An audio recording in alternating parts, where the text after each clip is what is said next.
se retrouve en 2025, mesdames, mesdemoiselles et messieurs, très chers téléspectateurs de Media Business Télévision.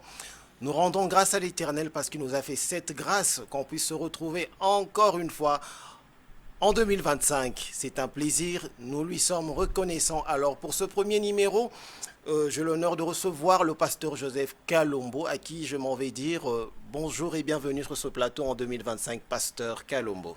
Bonjour, bonjour. Alors, comment ça s'est passé 2024? Si vous pouvez nous faire le point, comment ça s'est passé 2025, puisque Dieu nous a fait grâce de nous retrouver en 2025. Quel est le bilan de 2024?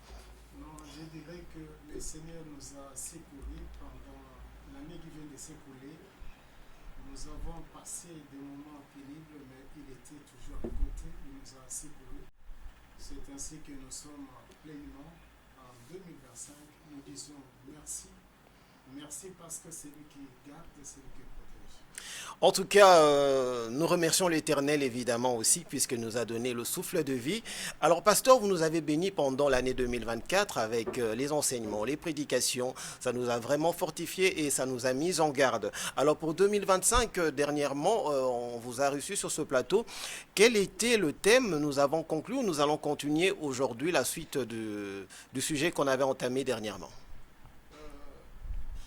Je suis en train de dire que j'ai béni tout d'abord le peuple de Dieu qui nous ont prêté les oreilles pendant l'année 2025-2024 et nous sommes pratiquement dans l'année 2025. Nous allons tout d'abord pour cette première séance de prédication terminer ce que nous avons commencé l'année passée, c'est-à-dire l'année dernière. L'année dernière, nous avons parlé de l'agneau qui a 7 cornes, qui a 7 yeux, qui va se mettre debout dans la suite du temps.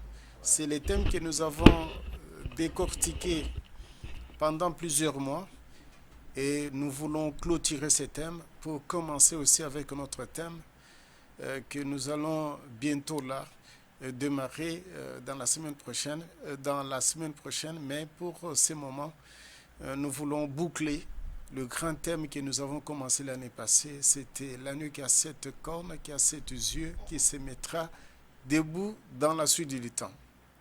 Ok, merci pasteur. Alors, nous avons cette habitude et c'est normal avant de tout entamer, tout commencer. Nous vous laissons l'honneur de nous conduire dans une courte prière pour nous éclairer davantage. À vous l'honneur. C'est comme j'ai l'habitude de le dire, ce n'est pas ma parole, c'est la parole du Seigneur.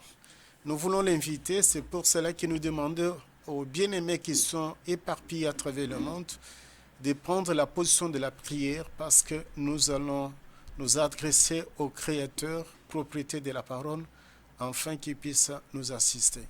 Mon Seigneur, c'est toi qui es au-dessus de toutes choses. La Bible déclare que les hommes ont parlé de ta part, mais poussés par l'Esprit de Dieu, nous voulons que l'Esprit qui était sur Michaël, qui était sur Joseph, puisse se reposer sur notre modeste personne, afin que nous puissions annoncer ta parole. Père, assiste-nous, sois avec nous du début jusqu'à la fin. J'ai ainsi prié au nom du Seigneur Jésus-Christ. Amen. Amen. Vous suivez l'émission Éclairage et comme vous le savez, dans cette émission, il faut toujours avoir sa Bible à côté, un petit carnet à côté, son stylo pour noter les versets que le pasteur va nous donner aujourd'hui puisqu'il faut toujours vérifier. Alors, pour commencer, soyez prêts, gardez vos papiers à côté et votre Bible à côté puisque nous entamons avec le pasteur. À vous l'antenne, pasteur. Nous voulons, avant d'entrer dans les vifs du sujet, nous aimerions lire la parole de Dieu. C'est ainsi que nous demandons, bien-aimés, de nous accorder un peu ce temps pour lire. Allez-y. Nous sommes pratiquement dans les livres de Ésaïe, Ésaïe 65. Nous sommes au 17e verset. Nous lisons pour les bien-aimés. Car je vais créer de nouveaux cieux et une nouvelle terre. On ne se rappellera plus les choses passées, car elles ne viendront plus à l'esprit. Je m'arrête un peu là-bas. Les bien-aimés qui ont l'habitude de nous suivre, nous étions toujours dans le grand thème intitulé « L'agneau qui a 7 cornes, qui a 7 yeux, qui saigne, qui va se mettre debout dans la suite du temps ». Nous avons présenté l'agneau dans toutes ses facettes.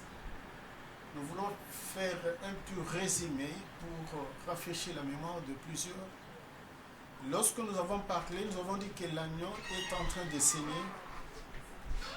Nous avons présenté la valeur du sang en disant que le sang de l'agneau nous protège, le sang combat pour nous, le sang nous donne la victoire. Par après, nous avons présenté que l'agneau va se mettre debout dans la suite du temps. Nous avons dit que lorsqu'il va se mettre debout, il va prendre le livre scellé de 7 sceaux, il va briser. Et nous avons dit que les sceaux symbolisent ce que nous appelons le jugement. Nous avons parlé du premier sceau, du deuxième, du troisième, du quatrième, du cinquième, du sixième et du septième sceau. On avait mis beaucoup l'accent sur le septième sceau, disant que c'est ce qui va donner l'essor à plusieurs fléaux qui vont s'abattre sur le monde. Nous avons parlé, n'est-ce pas, des sauterelles que l'Éternel va libérer pour tourmenter les hommes pendant 5 mois. Nous avons parlé, n'est-ce pas, des chevaux qui vont tourmenter aussi les gens. Mais ceux qui vont monter sur les chevaux, nous avons dit que ce sont les anges qui sont liés pour le moment, qui seront déliés dans la suite du temps. Enfin, nous avons dit que lorsqu'il va attaquer les trônes des ténèbres, les gens qui sont de l'autre côté, le monde invisible, parce que nous avons présenté le monde invisible à 2 faces, ce que nous appelons le positif et ce que nous appelons le négatif. Le négatif, c'est Satan avec ses acolytes qui vont se mettre debout dans la suite du temps pour, n'est-ce pas, attaquer l'agneau. Et l'agneau viendra sur le chevaux blanc et l'agneau va combattre, n'est-ce pas, les impies. C'est ce que nous avons montré, nous avons intitulé la bataille d'Armageddon. Nous avons dit que lorsqu'il va achever les humains, parce que nous avons dit que ce combat, ce sera un combat à 2 vitesses. Il y aura les humains, il y aura aussi les esprits. Les esprits, nous avons parlé de la bête qui monte de la mer et la bête qui monte de la terre, qui seront capturés et qui seront mis dans ce que nous avons appelé l'enfer ou bien la guerre. Et là, nous avons aussi ouvert une parenthèse en disant que l'enfer pour le moment, il est fermé. Il sera, n'est-ce pas, ouvert uniquement pour ces 2 bêtes-là. Ce sont les premiers qui seront jetés dans le temps de feu. Nous avons dit que les humains qui vont participer, ils seront bousillés, ils seront, n'est-ce pas, écrasés dans la cuve que nous avons appelé, qu'on va organiser le festin des dieux. Ce sont les oiseaux de proie qui vont manger la chair des petits, des grands, des chefs militaires. Enfin, nous avons dit que Lucifer sera, n'est-ce pas, enchaîné pendant 1000 ans. Il sera dans l'abîme. Nous avons comparé l'abîme avec la maison d'arrêt et la prison. Nous avons considéré ça comme étant l'enfer. Et nous avons dit que lorsque Christ va enchaîner, va capturer, va mettre Lucifer dans l'abîme, lui-même descendra pour régner sur terre pendant 1000 ans. Et pendant 1000 ans, il y aura la paix du côté des animaux, la paix du côté des hommes. Et sur terre, les gens auront la connaissance de notre Seigneur. Et il sera l'Éternel, il sera le roi de toute la terre. Et les domiciles, ça sera Jérusalem terrestre, où il va s'asseoir, où il va diriger le monde à partir de Jérusalem. Enfin, nous avons dit qu'après, il va relâcher Lucifer pour un peu de temps. En ce moment-là, il va rentrer au ciel et Lucifer va envahir le camp des saints et Lucifer va s'attaquer à la postérité, n'est-ce pas, des nations. Nous avons précisé Gog et Magog, ils vont, n'est-ce pas, s'y mêler pour, n'est-ce pas, commettre les désordres sur terre. Et la Bible nous dit qu'il y aura un feu qui va descendre du ciel pour consumer ces humains-là. Mais Lucifer ne sera pas consumé, il sera arrêté, il sera jeté directement dans le temps de feu que nous appelons l'enfer. Et après, nous avons dit que Christ viendra avec ses bien-aimés, il va s'asseoir sur le trône et les autres seront sur de petits trônes. Nous avons dit qu'à ce moment-là, il prendra la fonction de juge principal, les autres seront des juges ascensionnels. Et la Bible nous montre qu'il va juger les impies, il va réveiller ceux qui sont déjà endormis, mais qui sont des impies. Ils vont revenir à la vie, ils n'auront pas un corps glorieux, ils auront un corps misérable, ils seront jugés, et après le jugement, on va les jeter dans ce que nous avons appelé les temps de feu. C'est lorsqu'il va achever, lorsqu'il va terminer, il va juger. C'est ce que nous avons appelé le jugement dernier ou le trône blanc. La Bible nous montre que le ciel et la terre vont s'évanouir ou bien vont fuir devant le trône de l'homme. Mais lorsqu'il va terminer le jugement dernier, il va condamner ceux qui méritent la condamnation et ceux qui méritent aussi d'être jetés dans le temps de feu. C'est ce moment-là qu'il va créer les choses. Aujourd'hui, bien aimés, nous allons parler des choses nouvelles. Les choses nouvelles, nous avons fait tout d'abord référence à les livres d'Ésaïe 65, verset 17. Pour les bien-aimés, ils peuvent aussi lire. Si on m'autorise, oui, vous pouvez lire, éclairez-nous, pasteur. D'ailleurs, il faut éclairer avec des versets. Nous sommes dans Ésaïe 66. Ésaïe 66, verset 22. Amen. Car, comme le nouveau cieux et la nouvelle terre que je vais créer subsisteront devant moi, dit l'Éternel. Ici, on nous montre que l'Éternel va créer des choses nouvelles. Parce que, pour le moment, nous sommes sur terre, une terre qui est déjà salie, une terre où il y a beaucoup de sang que les gens sont en train de verser tous les jours.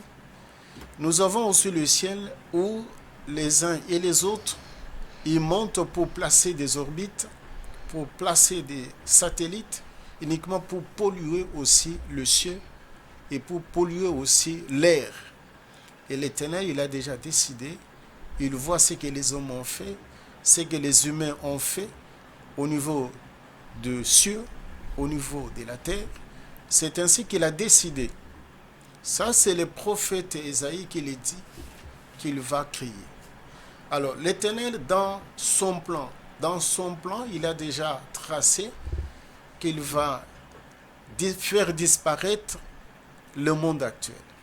Mais avant de faire disparaître le monde actuel, il va tout d'abord lui-même descendre sur terre, purifier la terre, régner, montrer aux gens que c'est lui le prince de la paix, que la paix provient de lui et que les hommes doivent apprendre à vivre dans la paix. Et après, il va créer des choses nouvelles. Les choses nouvelles ici, nous sommes en train de parler des nouveaux cieux. Parce que lorsque nous avons parlé du cieux, comment l'Éternel va infliger des sanctions, comment l'Éternel va punir même les êtres qui sont dans le cieux, comment il va rabaisser ce que nous avons appelé les étoiles qui seront, n'est-ce pas, qui va faire descendre sur terre. Il va néanmoins créer de nouveaux cieux. Parce que la Bible nous dit que le ciel est son siège, tandis que la terre est son marchepied. Alors, comme c'est lui le créateur, il a décidé. Ici, je suis en train de dire aux bien-aimés qui se cramponnent sur la terre, qui croient qu'ils vont demeurer éternellement sur terre, parce qu'il y en a des gens qui tuent les autres pour rester sur terre. Et ils ne savent pas que dans le plan de Dieu, il y a la création aussi de notre ciel et la création aussi de notre terre. Et si je voulais lire. Allez-y, pasteur, éclairez-nous. Nous sommes pratiquement dans les livres d'Apocalypse. Le livre d'Apocalypse. Nous sommes au chapitre 21. Livre d'Apocalypse, chapitre 21. Je lis au nom du Seigneur Jésus-Christ. Puis j'ai vu un nouveau ciel et une nouvelle terre, car le premier ciel et la première terre avaient disparu, et la mer n'était plus. Je m'arrête un peu là-bas. Ok. Ici, on nous montre, ici je renvoie aux bien-aimés d'aller lire le livre de Genèse. On vous dit qu'au commencement, lorsqu'il a créé le ciel et la terre, il avait séparé la terre avec les eaux. Mais ici, on vous dit que la terre que le Christ va créer dans la suite du temps, il n'y aura pas la mer. Ce n'est pas moi qui l'ai dit, c'est la parole de Dieu. Pourquoi il n'y aura pas la mer? Parce que si vous regardez pour le moment, c'est dans des mers où il y a des esprits qu'on appelle les esprits des eaux, qui sont soit dans la mer Rouge, soit dans l'océan Pacifique, dans l'océan Indien. Donc, vous voyez que tous les esprits déchus, les esprits mauvais, les anges déchus, lorsqu'ils sont descendus, leur demeure, c'était les eaux. C'est pourquoi on parle des esprits des eaux, qu'on appelle des sirènes, qu'on appelle dans d'autres termes, des tatouats et des mamiwat. Mais la terre, parce qu'ici, il a déjà condamné, il a déjà incarcéré tous ces esprits-là malsains qui dérangeaient, ils sont maintenant dans ce que nous appelons l'enfer. Et il n'y a plus l'utilité d'avoir plusieurs mers. C'est ainsi qu'on dit que sur cette terre-là, ça sera une terre où il n'y aura pas de mer. Ce n'est pas moi qui l'ai dit, c'est la parole de Dieu. Et nous continuons. C'est ce qui va créer dans la suite du temps. La Bible nous dit ceci, je vous l'ai dire. Allez-y. Et je vis descendre du ciel d'auprès de Dieu la ville sainte, la nouvelle Jérusalem, préparée comme une épouse qui s'est parée pour son époux. J'ai entendu du trône une forte voix qui disait, voici le tabernacle de Dieu avec les hommes, ils habiteront avec eux, ils seront son peuple, et Dieu lui-même sera avec eux, il essuiera toute larme de leurs yeux, et la mort ne sera plus, il n'y aura plus ni deuil, ni cri, ni douleur, car les premières choses ont disparu. Ici, on nous montre que ceux qui vont vivre après la création des choses nouvelles, ils vont vivre d'éternité en éternité. C'est pourquoi on nous dit qu'il n'y aura pas la mort, ni deuil, ni des cris. C'est-à-dire qu'il n'y aura pas de mort. Parce que le Christ, il a déjà capturé la mort. L'autre fois, nous avons présenté que c'était un esprit. Le séjour des morts, c'est un esprit. Et nous avons dit qu'à la fin, lorsqu'il va juger, lorsqu'il va exercer ce que nous appelons le jugement dernier, il va juger aussi la mort. Il va juger aussi les séjours des morts. Les séjours de mort et la mort seront aussi jetés dans le temps de feu. Donc, ceux qui vont survivre, ceux qui seront dans la ville sainte, il n'y aura plus de deuil, il n'y aura plus de mort. C'est ce que la Bible est en train de nous dire. Je n'invente rien, je ne fais que lire. C'est ce qui est écrit. Mais ces choses se passeront après le jugement dernier. Après que le Christ puisse, n'est-ce pas, capturer ce qui dérangeait, ce qui troublait même la terre, il va le mettre dans le temps de feu. C'est en ce moment-là qu'il va créer de bonnes choses, une bonne terre. Et sur cette terre-là, il y aura une ville. Parce que pour le moment, nous avons plusieurs villes. Mais dans la suite du temps, il n'y aura qu'une seule ville qui va rester, que l'Éternel va créer. C'est ce qu'on appelle la ville sainte. On dit que cette ville, c'est Jérusalem céleste. Ce n'est pas pour rien que Jérusalem terrestre, il y a des foyers de tension, Christ dit que c'est la ville du grand roi. Il viendra régner sur terre dans cette ville. Il va purifier la ville, mais la ville où nous tous nous attendons pour y demeurer éternellement, c'est ce qu'on appelle Jérusalem céleste. Je voulais aussi lire. Allez-y, pasteur, éclairez-nous. Puis, nous sommes dans Apocalypse 21, verset 9. Ok. Verset 9. On est en train de lire ceci. J'ai lu verset 10 pour le temps nous imparti. Il me transporta en esprit sur une grande et haute montagne, me montra la ville sainte, Jérusalem, qui descendait du ciel d'auprès de Dieu, ayant la gloire de Dieu. Son éclat était semblable à celui d'une pierre très précieuse, d'une pierre de jaspe, transparente comme du cristal. Il avait une grande et haute muraille. Il avait 12 portes, et aux portes 12 anges et des noms écrits c'est de 12 tribus de fils d'Israël. Je m'arrête un peu là-bas, parce que les gens confondent. Lorsque nous disons aux gens que c'est un Dieu qui a aimé réellement Jacob, qui a haï Ésaü, les gens sont dans la confusion la plus totale. Ici, pour vous montrer qu'il est Dieu, mais il avait choisi un peuple. Il est en train de nourrir ce peuple. C'est ce que la Bible nous dit, qu'il va considérer la ville sainte qui était sur terre. Mais cette ville sera transportée en esprit, sera comparée à ce qu'on appelle Jérusalem céleste. Mais on nous dit que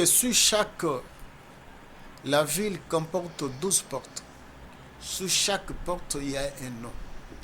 Ici, nous mettons du ciel dans la bouche de plusieurs personnes parce que nous allons parler prochainement, n'est-ce pas, de 12 tribus, de 12 pierres précieuses qui étaient sous le pectorat d'Aaron, quel est l'enseignement que nous pouvons tirer de ça. Ici, nous sommes en train de montrer aux gens, même si les autres disent que non, nous avons ce Dieu noir, non, il reste toujours le même. Il est l'unique en son genre. Il a aimé Israël. Il a voulu que Israël soit référence pour les uns et pour les autres. C'est pour cela qu'on nous dit que la ville a 12 portes. Le chiffre 12, c'est la perfection. Donc c'est une ville qui est réellement perfectionnée, qui est différente de Kinshasa, qui est différent de Douala, qui est différent de Tokyo, qui est différent de Miami. Donc c'est une ville qui est réellement bâtie très bien, la ville qui a atteint un niveau de la perfection. C'est-à-dire, si vous regardez, il n'y a rien de défaut dans cette ville-là, mais la ville comporte 12 portes. Et sur chaque porte, la Bible nous dit qu'il y a un nom d'un fils d'Israël. Il y avait 12. Ce n'est pas pour dire que Jacob, il avait 12 enfants. Non, il y en avait plusieurs. Mais pour Israël, on compte que le mâle et non le femelle. C'est-à-dire que Jacob, il avait Dina. Nous connaissons Dina, c'est parce qu'il était déshonoré. Mais nous pouvons dire qu'il avait aussi d'autres filles, mais qui ne sont pas citées. On cite que des garçons dans la Bible, parce que ce sont des garçons ou bien des hommes qui font relever la famille, qui forment même la famille. Ici, on nous montre que sur chaque porte, il y aura un nom de Gad, de Dan, de Nephtali, un nom de Ruben, un nom de Jude, de Judas. Donc, pour vous montrer que Dieu, il reste égal à lui-même, il ne change pas. Ce qu'il a prédit, ce qu'il a dit dans sa parole, il va les concrétiser dans la suite du temps. Si le bien-aimé permet, nous pouvons encore lire. Nous sommes là pour ça, pasteur, éclairez-nous. On dit que la muraille de la ville avait 12 fondements et sur eux les 12 noms des 12 apôtres de l'année. Ce n'est pas pour rien que nous disons aux uns et aux autres que nous sommes fondés sur les enseignements des apôtres et des prophètes, Christ étant la pierre angulaire. Ici, on vous montre que les fondements de la parole de Dieu, ce sont les apôtres de l'agneau. Lorsqu'on parle des apôtres de l'agneau, parce qu'il y en a les uns qui sont considérés comme, mais eux, ce sont des apôtres. Ici, je voulais ouvrir aussi une parenthèse. J'ai déjà dit ça à plusieurs reprises pour dire que non, il y en a qui constituent la classe des apôtres de l'année. Il y en a aussi ceux qui constituent la classe des comme les apôtres, des comme aussi des évangélistes. Donc pour vous montrer ça, les bien-aimés peuvent aller lire ça dans les livres d'Éphésiens, où on est en train d'énumérer, de montrer. Mais ici, on vous montre que les fondements de la parole de Dieu, il y en a ceux qui ont déjà posé les fondements. C'est pourquoi la Bible nous dit, même si un ange du ciel venait, qu'il soit anathème. Donc, il ne peut pas bouleverser le fondement. Le fondement, c'est ce qui fait même la beauté de l'évangile, la beauté même de la parole de Dieu. Donc, on ne peut pas changer. C'est comme j'avais vu un homme qui dit, Paul a dit, moi aussi j'ai dit. Non, Paul, il est considéré comme étant un apôtre de l'agneau et qui a posé les fondements. Toi, tu es comme, mais tu n'es pas l'apôtre de l'agneau. Les apôtres de l'agneau, c'est 12. Pourquoi il y avait des femmes? Pourquoi ils n'avaient pas choisi des femmes? Les gens ne se posent pas des questions. Sa mère était là. Il y avait des maris de Magdala. Il y avait des Suzanne. Il y avait des femmes de distinction. Des femmes qui l'aidaient, qui les soutenaient avec leurs biens. Mais ils n'étaient pas considérés. Ils n'étaient pas dans la fourchette, n'est-ce pas, des apôtres de l'agneau. Donc les apôtres qu'on est en train de parler, ce sont qui ont posé le fondement.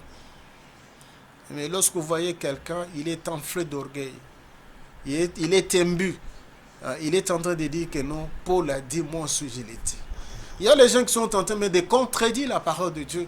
On vous dit que la femme ne peut pas prêcher parce que la femme n'a pas la sémence pour féconder. La femme n'a pas la sémence. Mais vous voyez les gens s'évertuer de dire n'importe quoi parce qu'ils n'ont pas la connaissance de ce qui est écrit, que le fondement, n'est-ce pas, qui détient cette ville-là, ce sont les noms des apôtres. Ceux qui ont laissé des marques qu'on ne peut pas effacer. Parce que c'est l'apôtre Paul qui l'a dit. Même si un ange venait du ciel, maman, parce que nous voyons des femmes qui aiment qu'on puisse le pousser pour dire qu'il est pasteur, il est évangéliste, il est ceci. On est en train de vous troubler, maman.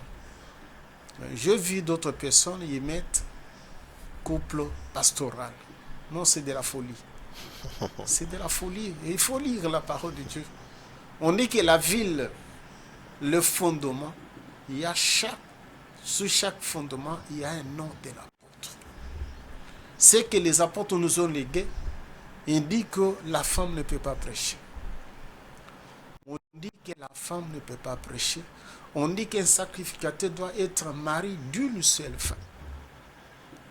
Parce que nous constituons ce que nous appelons le royaume de sacrificateurs. Mais l'homme du parvis peut avoir plusieurs femmes. Parce qu'il n'a rien en lui, il n'est pas considéré. Donc, bien-aimés, ici nous sommes en train de montrer, noir sur blanc, le fondement. Si le bien-aimé le permet, je t'en prie. Allez-y, pasteur, vous avez encore votre temps, éclairez-nous à travers la Bible. Celui qui me parlait avait pour mesure un roseau d'or. afin de mesurer la ville, ses portes, sa muraille. La ville avait la forme d'un carré. Sa longueur était égale à sa largeur. Il mesura la ville avec le roseau et trouva 12 000 stades. La longueur, la largeur et la hauteur en étaient égales.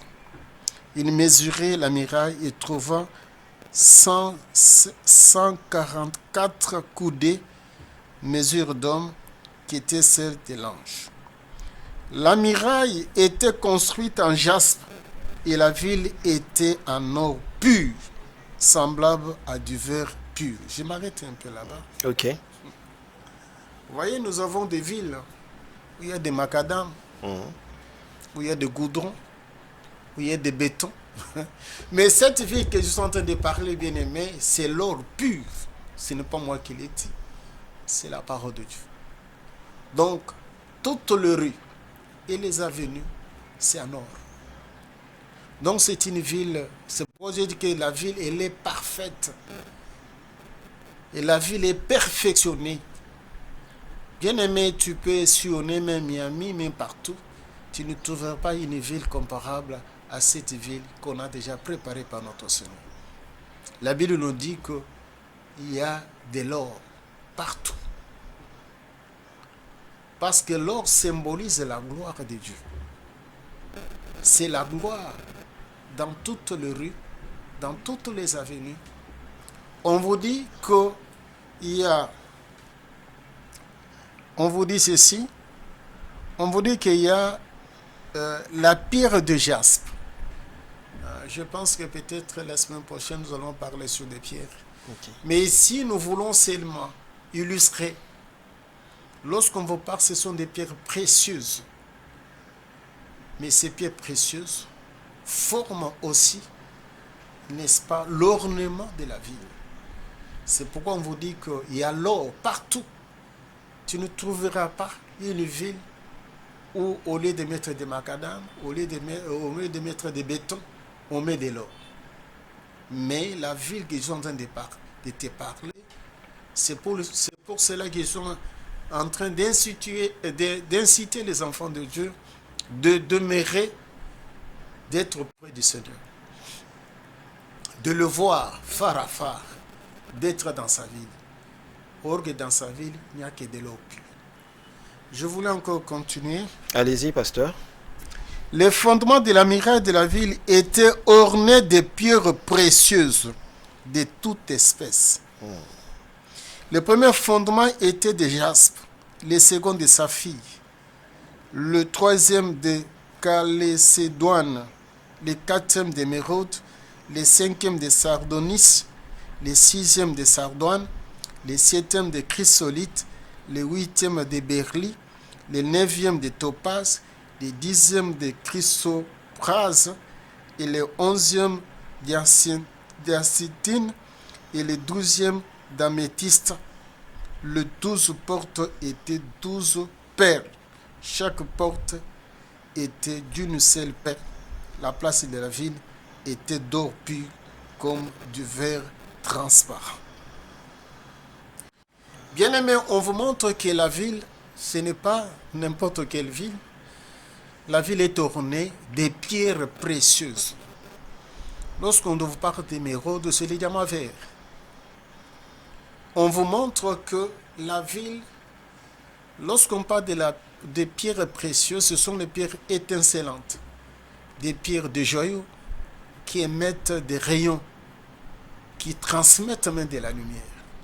Donc, à part l'or, à part des pierres précieuses, donc si tu entres dans cette ville-là, ce sont des pierres qui vont refléter l'éclat de la ville.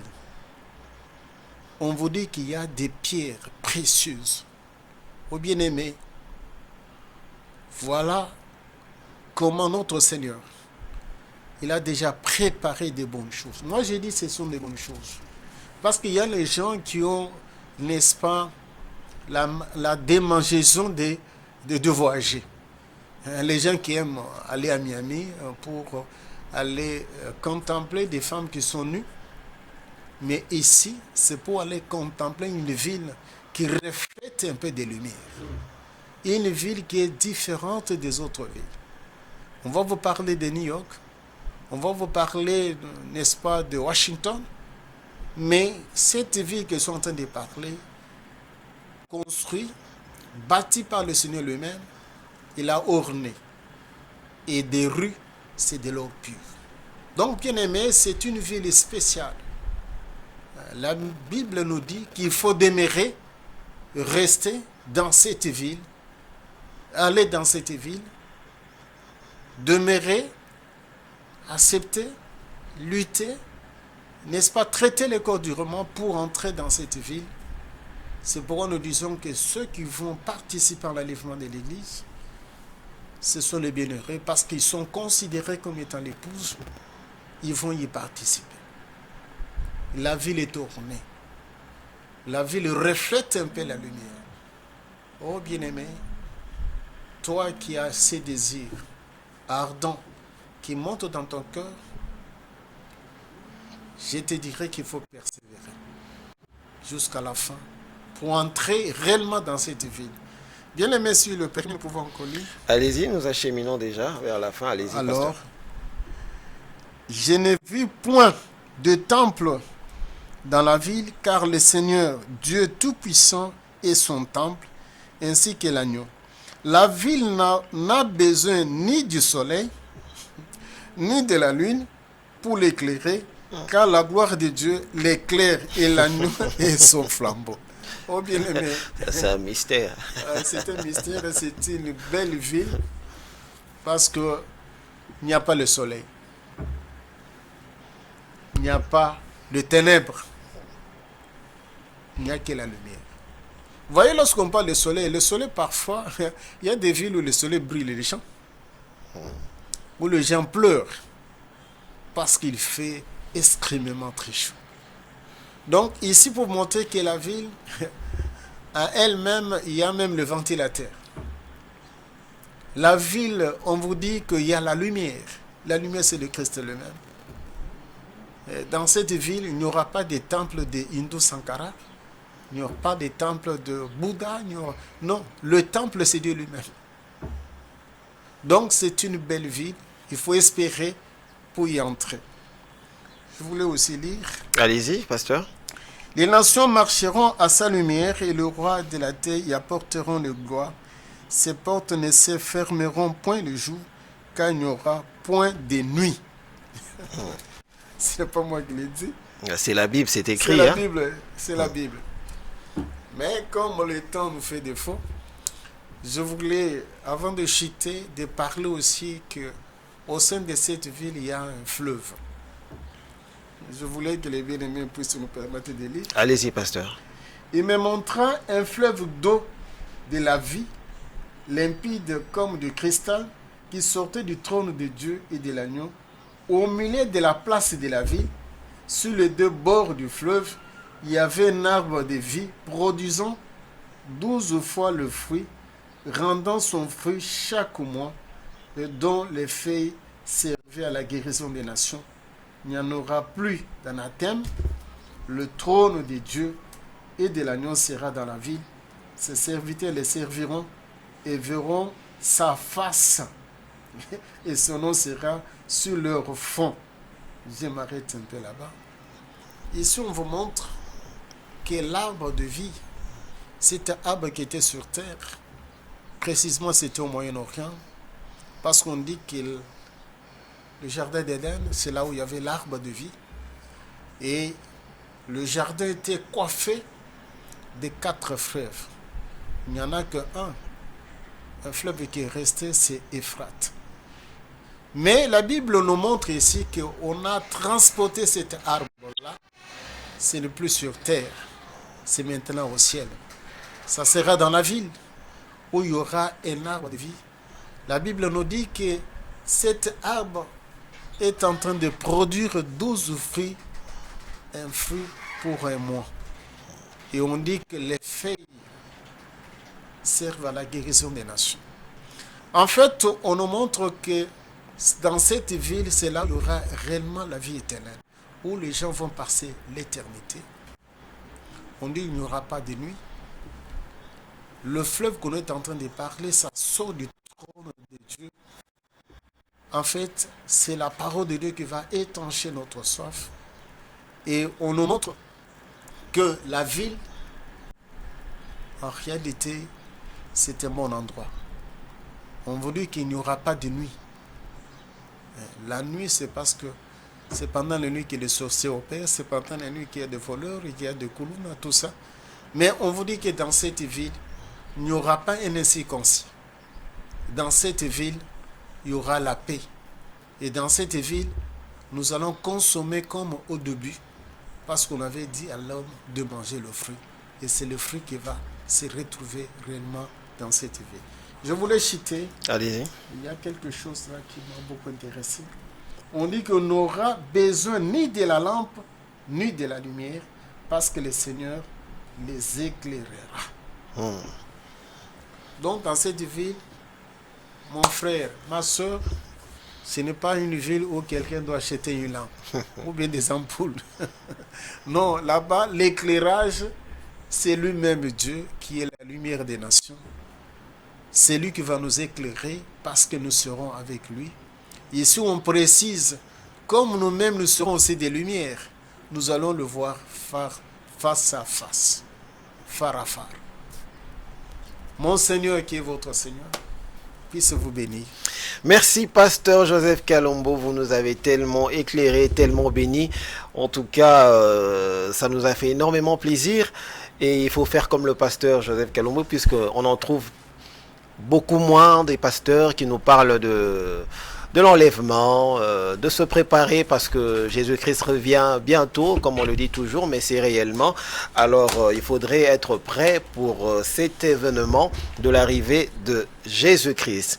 Alors, pasteur Joseph, nous voulons que vous puissiez nous éclairer encore davantage. Nous avons quelques questionnaires.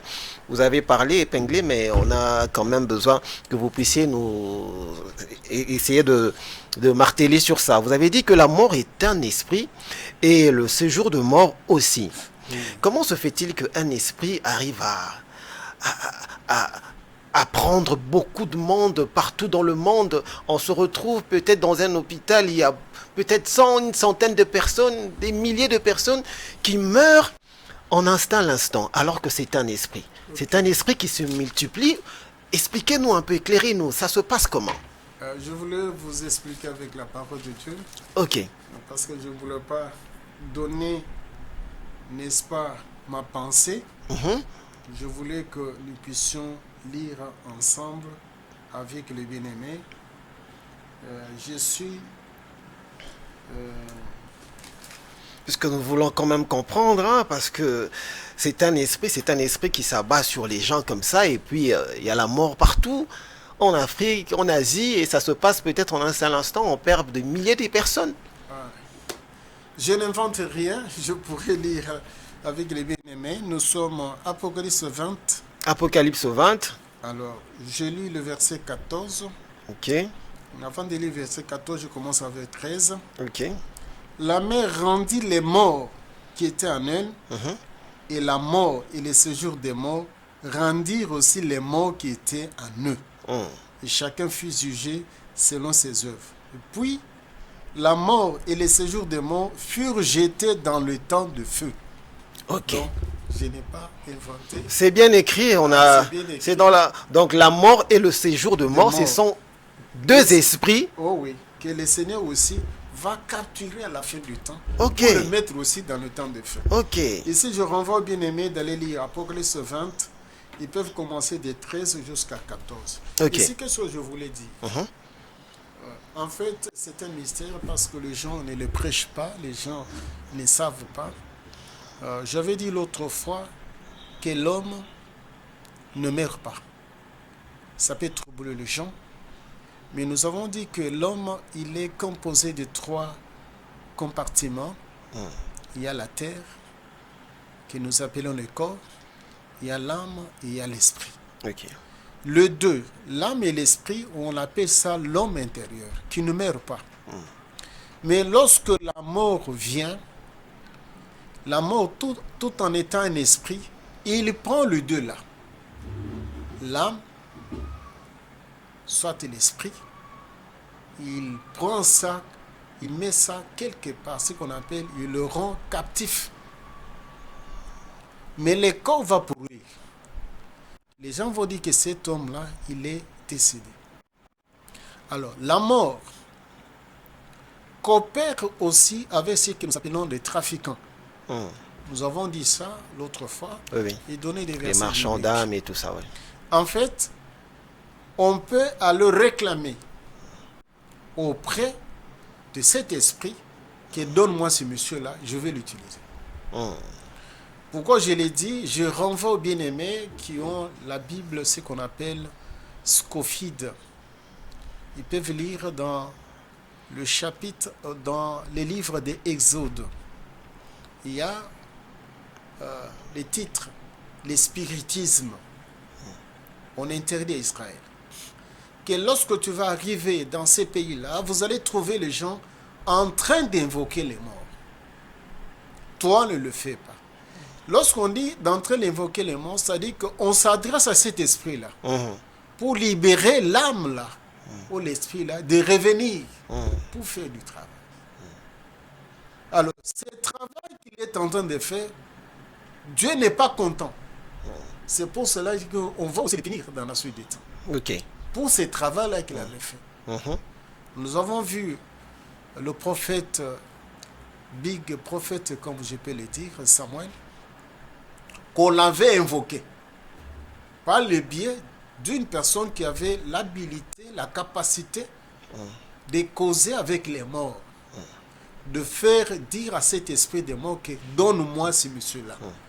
Je veux qu'il parle. La nécromancie. C'est ce qu'on appelle la nécromancie. Ok. Alors, on a vu Samuel revenir. Et lorsque la femme il a vu Samuel, il a compris directement, ah, c'est Saoul.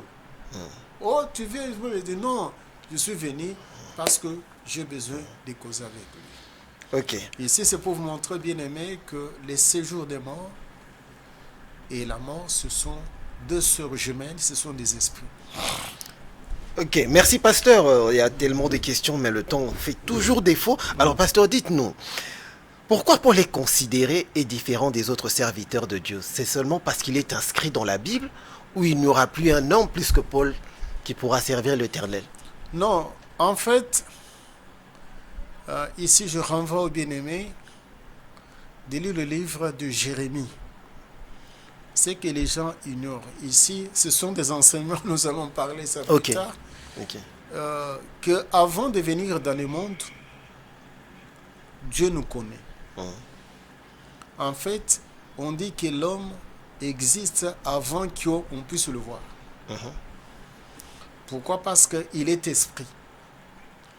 Ce n'est pas pour rien qu'on dit que Dieu, il est le Dieu des esprits. Il a créé des esprits. Et les esprits, il les a donné aussi des missions. Lorsqu'on vient sur terre, on a une mission donnée. Une mission précise que le Seigneur a donnée. Ici, je prends seulement le prophète Jérémie. C'est le Seigneur qui dit qu'avant que tu puisses venir, lorsque tu étais dans le sein de ta mère, je t'avais déjà consacré.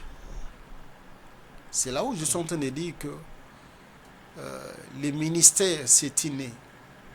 On ne devait pas ministre. C'est pourquoi, vous voyez, il y a beaucoup de sorciers, beaucoup de magiciens. Il suffit seulement qu'il fait des témoignages. Directement, le lendemain, il devient un saint. Il devient pasteur. On dit que le pasteur était... Mais ce monsieur, c'est un sorcier. Il a bouffé beaucoup de gens. Il ne sait pas réellement... Est-ce que le Seigneur l'a réellement approché? Est-ce qu'il avait réellement quelque chose de Dieu en lui? Non. Parce que nous voyons... Moi, je me rabats seulement sur le livre de Jérémie. On dit... Je t'ai choisi. Ils te feront la guerre. Mais ils ne te vaincront jamais. Je serai toujours avec toi. Pour montrer qu'un homme de Dieu, Dieu le prépare et Dieu sait comment il va l'utiliser. Et si je reviens à votre question lorsque vous allez parler de Paul. Oui, parce que vous avez épinglé tout à l'heure là, quand vous étiez en train de nous éclairer, il y a un homme de Dieu qui a dit que Paul a dit et moi aussi je dis. Paul, il est dans la catégorie des piliers. Hmm. Ici, j'avais dit qu'il y en a ceux qui sont considérés comme étant des serviteurs, ceux qui sont considérés comme étant des sacrificateurs, ceux qui sont... C'est pourquoi j'avais dit qu'un homme de Dieu, je donne mon exemple, je ne serai pas de la même race ou bien de la même classe avec Paul. Paul, il a posé le fondement. Et Ok. Paul lui-même dit que la connaissance que j'ai eue, ce n'est pas d'un homme. Le Seigneur m'a ravi au ciel, il m'a donné. Si vous regardez les écrits de Paul, c'est différent avec Pierre. Mais Pierre, physiquement, il était avec le Seigneur. Mais Paul, physiquement, n'était pas avec le Seigneur. Lui, c'est un esprit. Il a croisé le Seigneur sur le chemin de Damas. Le Seigneur lui a dit d'entrer dans la ville. Le Seigneur a dit d'aller voir tel, il va prier pour toi. Mais tu es l'instrument que j'ai choisi. Ok. Tu ne vas pas regimber dans les aiguilles. Il a été choisi par l'Éternel Par et l'Éternel, oui. doté d'une mission D'une mission précise. précise. Voilà. C'est Paul qui nous a qui nous a enseigné que nous étions des oliviers sauvages. Qu'on Ok. nous a hantés. Ok. C'est Paul qui s'est retourné, n'est-ce pas, des circoncis vers les incirconcis. Pour leur dire que non, pour le moment, c'est votre temps. Paul Ok. parle de ça dans le livre des Romains. Il dit, ne croyez pas que Dieu a rejeté son peuple. C'est pour un temps. Afin que vous, en tant que des oliviers sauvages, puissiez être hantés pour entrer. Ok. Donc, la connaissance que Paul a, ici je m'adresse aux bien-aimés qui sont aussi des prédicateurs de la parole de Dieu, de ne pas faire de l'amalgame. Paul, il n'est pas de notre classe. C'est un pilier. Ok. C'est comme Pierre, quoi qu'il n'avait pas étudié, qui n'avait pas réellement eu une instruction à un niveau très élevé. Parce que les gens font maintenant un désordre. On a créé des écoles de théologie. Lorsque quelqu'un entre là-bas, il termine, il a son petit diplôme. Il se compare. Il se compare. Vraiment. Non, c'est de la folie. Le temps nous fait défaut, pasteur, mais en tout cas, si vous pouvez nous répondre vraiment avec une précision et pour ne pas prendre assez du temps, quel est votre point de vue par rapport à ce qui se passe à Los Angeles? Cet incendie qui ravage et il y a déjà plusieurs morts. Sommes-nous arrivés au temps de fin ou bien c'est seulement des réalités normales qui se passent? Non, c'est-à-dire les gens ils ont enfreint le Créateur. Ils ont lancé un défi. Avant ça, suivez très bien, il y a eu des stars qui se sont réunies et qui ont prononcé des paroles discourtoises à l'endroit du Créateur. C'est une punition. Donc c'est le Seigneur qui punit tous ces gens-là. C'est comme le Brésilien aussi. Et aussi, autrefois, ils avaient fait... Oui, avec leur Jésus carnaval, tout ça. qu'on était en train de malmener par Satan. Et à la fin, il y avait aussi des fléaux qui s'étaient abattus. Et les gens avaient pleuré. C'est pas un phénomène naturel. Non, c'est le Créateur. Il peut soulever, n'est-ce pas, les vagues pour lui dire que non, il faut aller envoyer ces gens-là. Ok. Il est souverain. Donc Ok. là, ce n'est pas... Nous ne pouvons pas dire non, ces stars-là, et ils savent pourquoi ils avaient fait ça. Ils ont dépassé la ligne. Ils ont dépassé la ligne rouge et le Seigneur voulait les montrer que lui, le Créateur, c'est lui qui maîtrise toutes choses. Ok, merci Pasteur Joseph Kalombo de nous avoir accordé votre temps. C'était le premier numéro de 2025 et ça s'est bien passé avec le pasteur. Je vous remercie d'abord. Et nous sommes arrivés à la fin de cette émission. Il y a un programme pour l'église. Comment ça s'est passé, la traversée avec les fidèles? Non. Il y a un programme, nous demandons aux bien-aimés qui ont l'habitude de se baigner dans les eaux profondes. Nous avons commencé aujourd'hui l'enseignement qui va nous prendre presque un mois. Nous leur demandons de passer dimanche et chaque jeudi. Nous sommes en train de prêcher sur les 12 pierres précieuses qui étaient sur le pectoral d'Aaron. Quel est l'enseignement que nous pouvons tirer de ça?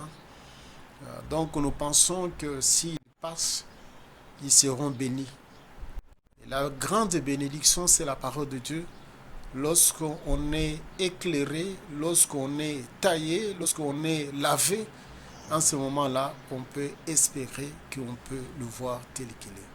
Merci pasteur Joseph Kalombo, c'en est fini pour ce numéro. Alors faites comme le pasteur Joseph Kalombo, venez répandre la parole de l'Éternel. Nous en avons besoin parce que la fin de temps approche. Alors restez branchés sur cette chaîne et on se retrouve au prochain numéro. Au revoir.